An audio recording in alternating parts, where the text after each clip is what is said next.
Ja, Weihnachten, das Fest der Liebe. Vor 2 Jahren sagt meine Frau, was soll ich backen auf Weihnachten? Habe ich gesagt, deine Koffer. Dann ist sie tatsächlich ausgezogen. Keine Frau, keine Sex. Ich bin das ganze Jahr mit die Badeschlapper joggt, damit ich mich wenigstens an das Geräusch noch erinnern kann.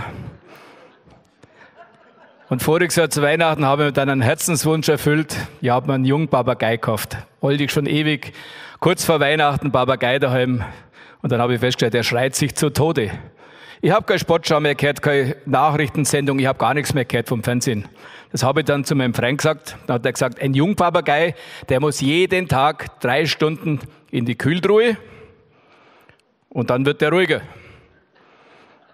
Dann habe ich den jeden Tag 3 Stunden in die Kühltruhe.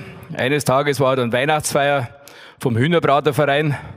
Nach 5 Stunden leckt mich am Arsch, der Papagei hockt in der Kühltruhe. Renn ich heim, reiß die Kühltruhe auf, hockt der Papagei drin und schwitzt. Dann sage ich, was schwitzt jetzt, du blöder Vogel?